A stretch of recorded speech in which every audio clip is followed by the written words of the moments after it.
पूर्वी लद्दाख में दादागिरी दिखा रहे चीनी ड्रैगन को उसके घर में चुनौती देने के लिए भारतीय नौसेना ने 4 घातक युद्धपोत भेजने का ऐलान किया है। भारतीय नौसेना के ये युद्धपोत करीब 2 महीने तक दक्षिण चीन सागर और दक्षिण पूर्वी एशिया में बने रहेंगे। भारतीय युद्धपोत वियतनाम, ऑस्ट्रेलिया, मलेशिया, इंडोनेशिया और फिलीपींस के साथ साझा युद्धाभ्यास करेंगे। इन सभी देशों का चीनी ड्रैगन के साथ दक्षिण चीन सागर में भारी विवाद चल रहा है। भारत जिन युद्धपोतों को भेज रहा है उनमें guided missile destroyer, guided missile frigate, anti submarine पोत और गाइडेड मिसाइल पोत शामिल हैं। ये युद्धपोत ऐसे समय पर साउथ चाइना सी में जा रहे हैं जब ताइवान पर चीन के हमले का खतरा मंडरा रहा है।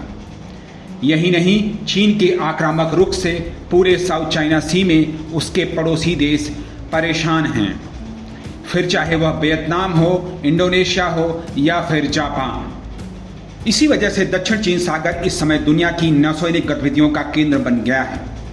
पिछले सप्ताह ही ब्रिटेन का एयरक्राफ्ट कैरियर इस इलाके से गुजरा है। यही नहीं, अमेरिका के महाविनाशक युद्धपोत इस इलाके से अक्सर गुजरते रहते हैं। इसी समुद्र में चीन की नौसेना पीएलए भी नियमित अंतराल पर अभ्यास करती रहती है। चीन का दावा है कि लगभग पूरा दक्षिण चीन सागर उसका संप्रभु इलाका है। चीन यहाँ पर पश्चिमी देशों की उपस्थिति का लगातार विरोध करता रहा है। अपने इस दावे को पुष्ट करने के लिए चीन लगातार साउथ चाइना सी में कृत्रिम द्वीप बना रहा है। यही नहीं, इन द्वीपों को उसने किले में बदल दिया है जहां पर भारी हथियार, लड़ाकू विमान और मिसाइलें तैनात हैं।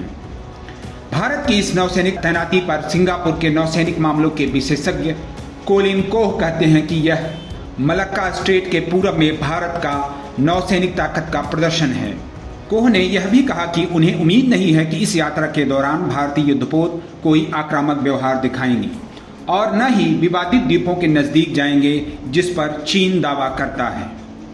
सिंगापुर के विशेषज्ञ कोह ने CNN से बातचीत में कहा कि दक्षिण चीन सागर में भारतीय युद्धपोतों की उपस्थिति ही, फिर चाहे वह विवादित द्वीपों से 12 नॉटिकल मील की दूरी पर ही क्यों न हो, चीन को स्पष्ट संदेश देने के लिए पर्याप्त है। भारत यह संदेश देना चाहता है कि वह लद्दाख में विवाद के बाद भी पश्चिमी प्रशांत महासागर में अपनी उपस्थिति को बनाए रखेगा। विशेषज्ञों का यह भी कहना है कि भारत के इस शक्ति प्रदर्शन से चीन का भड़कना तय है।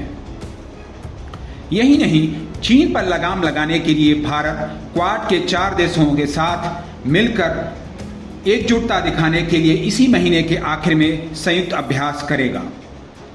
भारत, अमेरिका, जापान और ऑस्ट्रेलिया के समूह को क्वाड कहते हैं।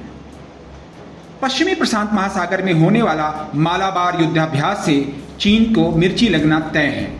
भारत ने 13 साल बाद पिछले वर्ष नवंबर महीने में बंगाल की खाड़ी और अरब सागर में अमेरिका, जापान के साथ चल रहे युद्धाभ्यास में ऑस्ट्रेलिया को भी शामिल होने का न्योता दिया था। नवभारत टाइम्स ऑनलाइन के लिए शैलेश शुक्ला की रिपोर्ट।